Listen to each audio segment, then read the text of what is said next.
Hi, students. So in my classes, I like to use an application called Slack to facilitate communication between both you guys and myself, and also to facilitate communication between students and other students. So in this video, what I'm going to be doing is kind of walking through why I use it, how to use it, and then just cool stuff you can do in Slack. So let's get started. Also, I'm using a piece of software called EpicPen for this video, which will allow me to write and draw on the screen. So to give you an example, I'm going to switch to a color other than black and show you what I can do with this. So here we go. See, right on the screen. Okay, so let's trash that and we will get started. So Slack is kind of like, I'm going to open it up here. Oops. Slack is kind of like a combination between a forum or a comment thread and texting. So it has the instancy of a text message, but it can also kind of take the form of more of an open comment forum. So in this tutorial, basically I'm going to show you how to use it and also explain why I use Slack first. So I'm going to address that second point right now. So why Slack? Well, as a professor, I get probably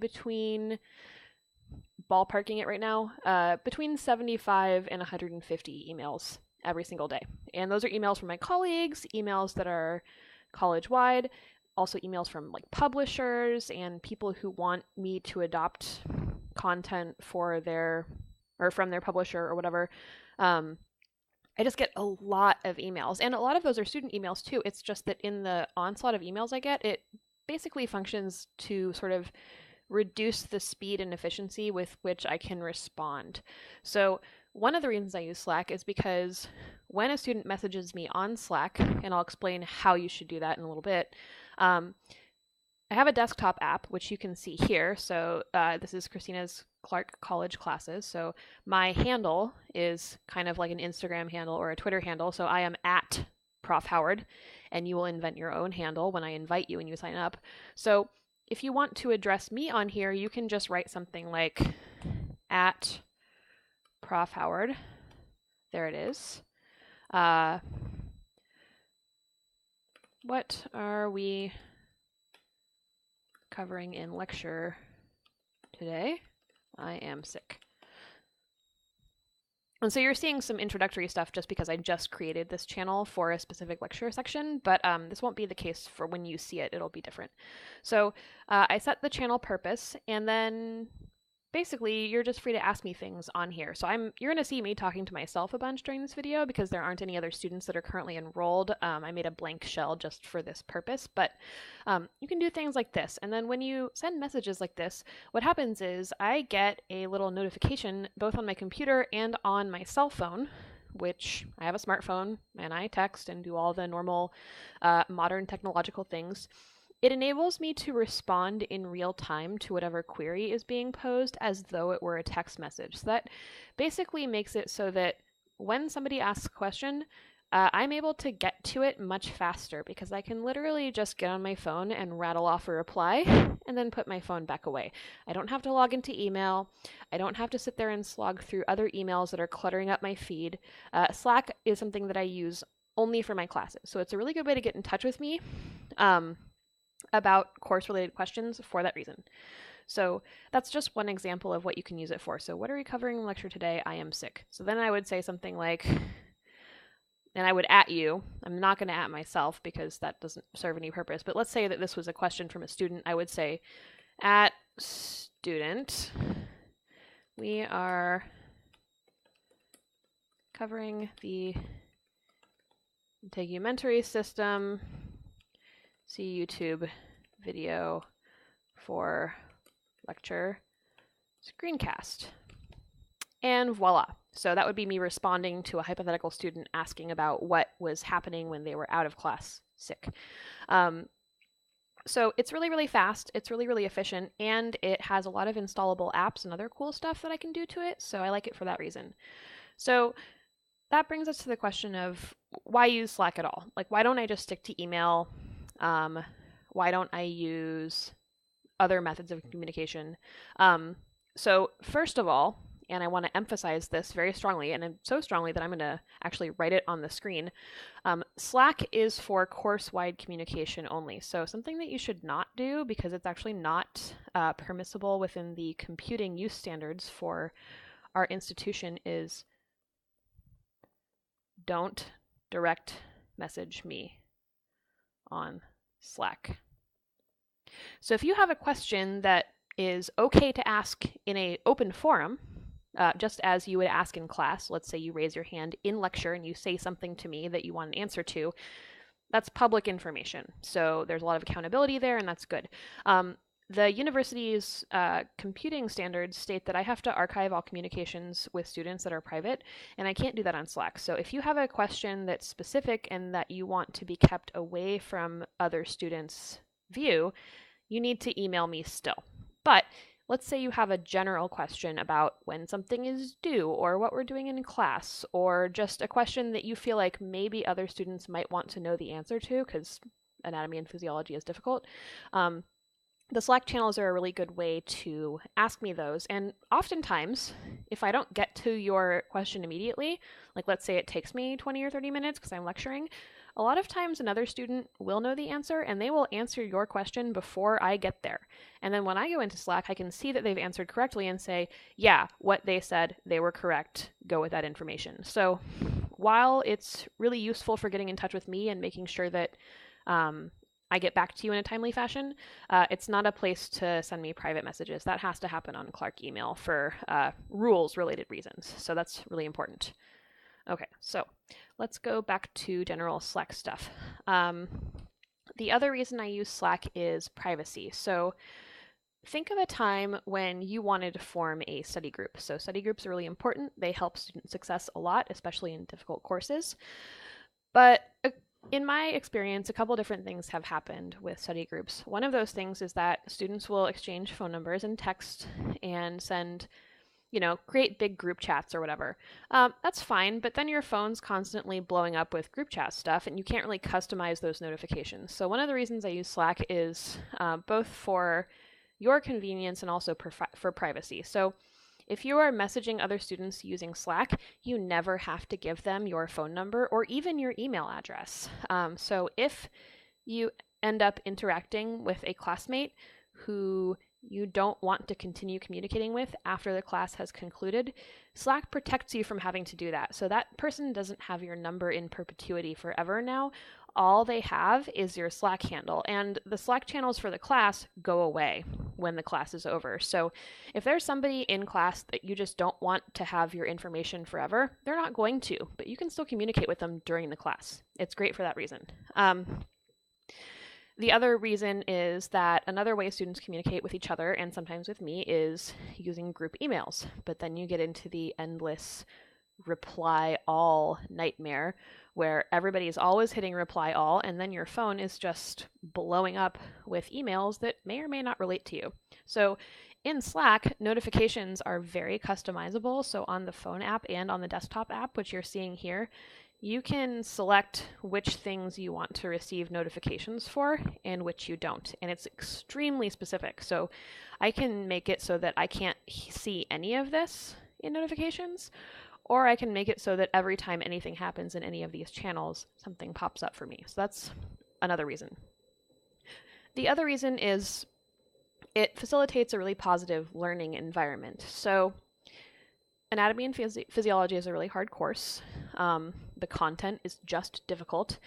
And if we're not making sure that we are creating together as a group a really positive, constructive, and productive space to learn, nobody benefits. So that's my goal for using Slack, and it creates a space where you can talk to each other, you can coordinate study groups, you can ask each other questions, you can ask your classmates for study tips or tools. Like sometimes a student discovers an online resource that no one else knows about and they'll post it on Slack and then everybody has it. Or sometimes I find something new that I'm like, oh, this is a great tool for my students. I'm going to share it with them on Slack, and then everyone has it. So it's not specific to any one student. Everything useful and cool and helpful is broadcast to everybody. So it's kind of a crowd sharing and crowdsourcing style of learning environment. And I've had a lot of feedback from students that say, hey, this was really positive for me. I really like it. It's useful. Let's keep doing it. So that's why I'm continuing with it. And the other thing is instant updates. So one thing that I do for my classes is create screencasts of the lectures that I give so that you have access to what I have to say outside of class, and those go up on a YouTube channel. But not everybody wants to subscribe to YouTube or even knows how. So every time I make one of those videos, I post a link to it on Slack. And then you can just go into Slack and click it, and there it is. So my voice over the internet for you at any time. Okay, so let's go into some specifics now because I'm sure you're tired of staring at the screen. So in my courses, there are channels. And channels are just specific chat areas that are devoted to specific things. So as you can see, I'm clicking through here. Let's click to item number 4171. I just made this, so there's nothing on it right now. But as you can see, the purpose of this channel, and this is something that I've specified, is say, chat about stuff that is specific to item number 4171. So let's say you're a student in item number 4171, and you are missing the last lecture period before a midterm exam. So you're going to want to know what was covered in that last lecture so that you can include it as you're studying for the upcoming midterm. But you weren't at the lecture, so you don't really know what slide number I ended up at before I finished lecturing. So that is a really important thing to know. So what you can do is say something like, hey everybody, oops. It's hard to screencast and type at the same time. What slide did we end on? I'm just going to say Thursday.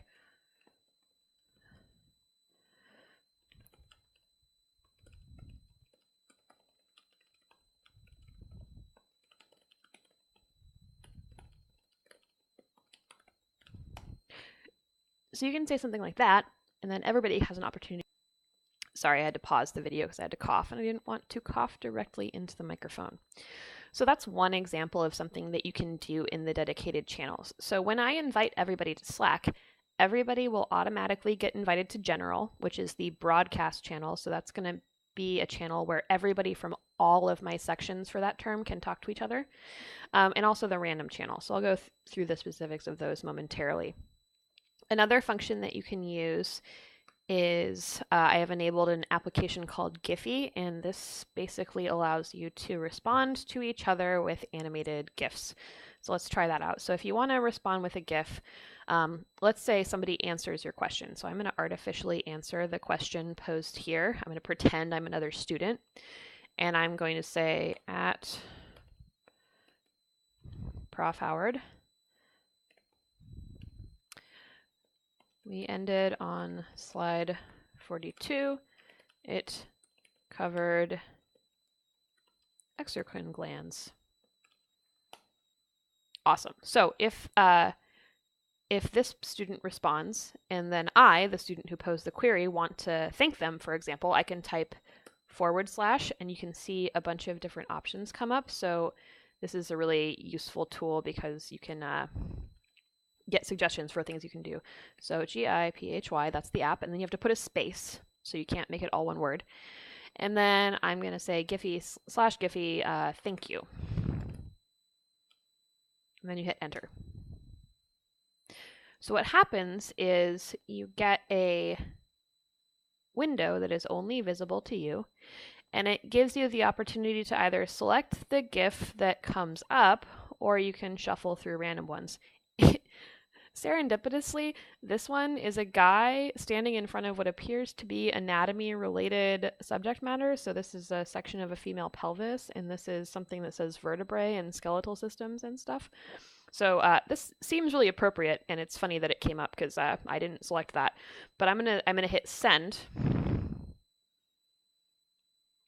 and then it automatically posts. So now everybody can see it. So this is me thanking that student for their reply.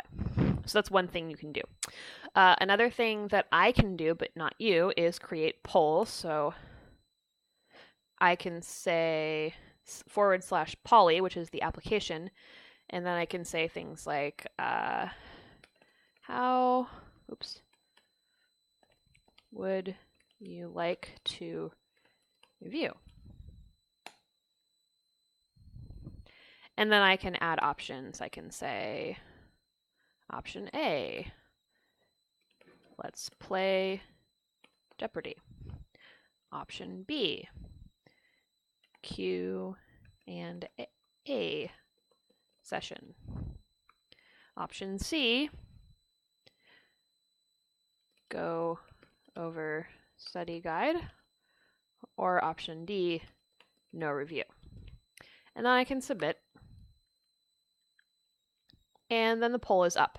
So anybody who answers the poll can just click on their choice, and then I, the instructor, will see what people want to do. I can also make quizzes this way that are just kind of practice content and a bunch of other things. So Poly is a really powerful application that way. And I also have, and you guys do too, integration with OneDrive. So as Clark students, you all have a OneDrive through Microsoft Outlook associated with your Clark email account, and that's a place where you can store and share files. So if I need to share a specific file with you, maybe it's a PDF or maybe it's a Word document, I can share it directly in Slack natively without emailing everybody, for example. So that's one of the benefits of Slack as well. So we've covered why I use Slack, what you can do with it, the fact that it's fast and efficient and has fun features like Giphy and other ones. So that's kind of the overview of how and why I use it. So here's what's going to happen when the term starts. I'm going to take my rosters once they're solidified, and I'm going to collect all of the student emails for those, and then I'm going to invite you guys to my workspace. So a Slack workspace is a place where I am in control of everything that goes on here, and I can see all of it as well. So I am sort of the grandmaster and the content moderator of my Slack workspace. So one of the important rules of Slack, and actually let's switch over to Blackboard, not whiteboard. This is one of the reasons I love Epic Pen, because it does this. So rules for using Slack include the following. And I'm going to, sorry. I am using a Microsoft Surface, and I need to detach it from its keyboard so I can comfortably write on here. So that's what I'm going to do. Nope. Okay, so I'm going to outline here the rules for using Slack, so you can see them, and they're very explicit right up front. So a rule I've already stated, but I'm going to state again is, actually, let's make a heading.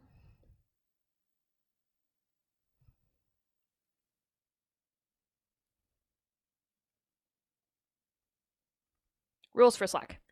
So one rule that I've already stated is don't direct message, which DM, Prof. Howard. I would actually like to use this feature, but I don't want to violate the college's computing policy, so just don't do that. If you have something personal that you need to say to me, maybe it's private, or maybe you just don't want other students to know about it, just shoot me an email. But if you have a query that you think maybe other students would know the answer to, feel free to pose it to either your item number or general or random. Other rules for Slack are keep it professional and appropriate.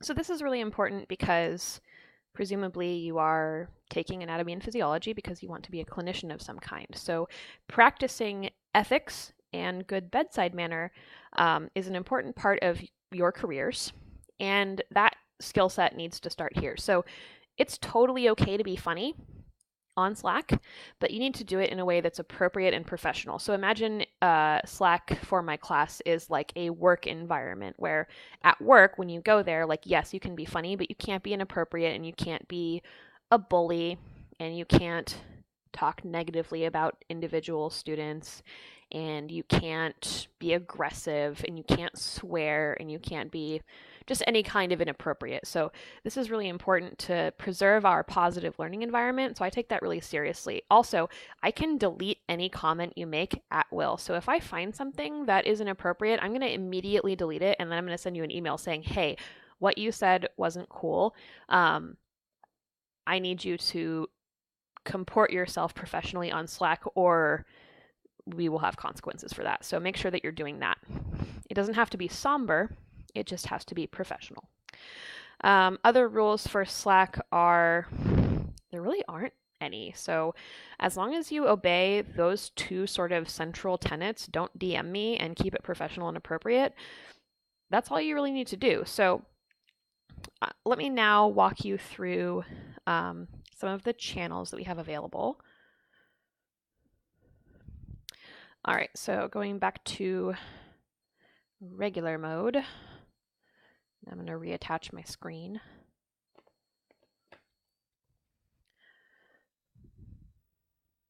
Okay, so let's erase that little guy here. All right, so I'm going to put that to sleep and let's go here. So you can also add reactions. So let's say that you wanted to express your approval of this GIF, but not actually say anything. You can actually push that and look, emojis come up. Let's move this over here. So if you wanted, let's say you were the student that posed the question and I thanked you, and then you want to acknowledge that, why don't we just do a thumbs up? So that's just a positive affirmation like, hey, I noticed that you made this cool GIF to thank me. Awesome, great job. Okay, so within your individual channels, these are basically for the students that you see in class. So far, I only have lecture channels up, but I'm going to make ones for the labs too. So if you want to form a study group specifically from the people that are in your lab with you and that you see every day, you can use your lab specific channel for that. Or let's say that nobody in your lab is somebody that you really jive with socially, or you just don't feel like your learning style matches theirs. You can also go down to general. And general is a channel for everybody, as I mentioned. So like I deleted a bunch of messages to preserve student confidentiality. So this is for company-wide, and company really here means class. Company-wide announcements and work-based matters. So this is for every single person in my course during the term. So let's say you don't want to form a study group within your lab or even in your lecture, and you just kind of want to put it out there to say like, I'm going to be at Sherry's at this time studying. If anybody wants to join me, come on down. You can do that here in general. So you could say something like, hey all, I want to study with folks at the library on Friday night. Anyone else want to join? And voila, any student that really wants to be involved in a study group now knows that you want that too, and they can join you. So it's really, really good for that reason. It's also how I broadcast messages to everybody. So for example, this message right here is one that I sent to, or not this one, is one that I sent to all of my students from the last term. And that is basically just that like, hey, I'm going to end the Slack channels because they're supposed to go away when the course ends. So thanks for everything and goodbye. So that's the kind of things you can do in general. And then in random, which I have just made, so random channel is for stuff that is interesting and related to the course, but not necessarily essential to it. So if you find like a funny anatomy meme or some cool article or something new you found, or even just a tool, you can go into random and say, hey, check out this neat thing. So I don't have anything off the top of my head right now, but let's see. I'm trying to think of something interesting. So I'm going to just do an example here.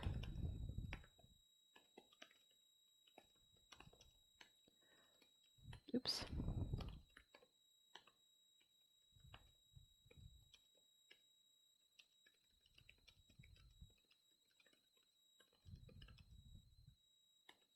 Ah.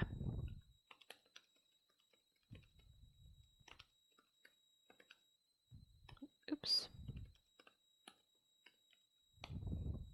So you can share interesting facts, or if you find a funny science meme that you think is hilarious, go ahead and put it there as long as it's appropriate. But random is just kind of for like course related but non-essential things. So if there's a new science finding or something, you can put it here. Okay, so that's kind of the basics of Slack. It's really powerful and I hope you use it. It's also free, so it doesn't cost any money.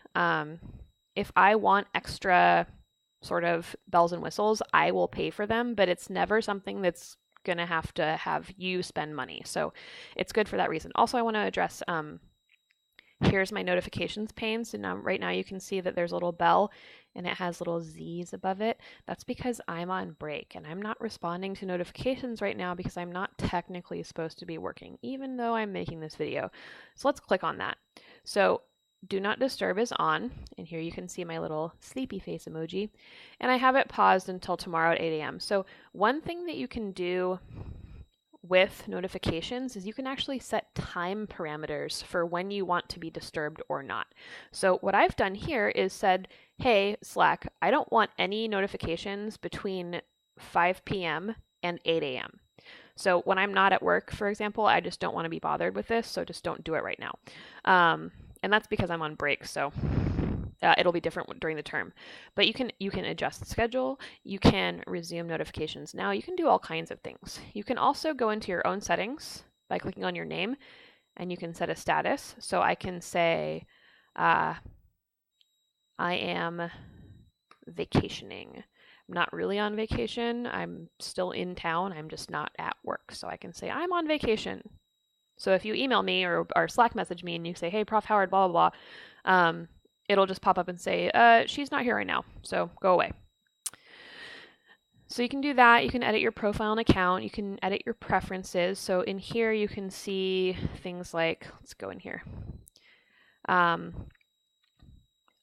can customize my notifications in here.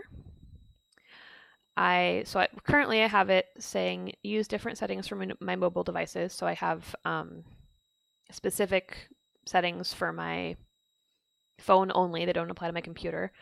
I can customize my sidebar. I can see what's visible and what's not. I can customize searching. And I can do all kinds of things, including accessibility. So I can change the text size for myself. I can allow or disallow animations. It just helps to make the environment more comfortable. So you can do most of these things too. And I think that's all I have. So in conclusion, I want to say I really hope you use Slack because it's a really powerful communication tool. And it's kind of integral to my courses. So it isn't required. If I have something that's very, very important to announce that everyone needs to hear, I usually put it both on Slack and send a mass email over Canvas. But I find that it's a lot easier and quicker and more straightforward if everybody is just kind of on Slack and paying attention to it. It takes the email obnoxiousness out of the equation in a big way. So I'm going to invite you all at the start of the term. If you are not tech savvy and you need help getting Slack up and running, I'm happy to help you do that. But I really encourage you to use it because it's a really powerful tool. Okay, so since this video is directed at students who I have yet to meet for the most part, I look forward to meeting all of you at the start of the term. And thanks for your attention. I will see you in the next video.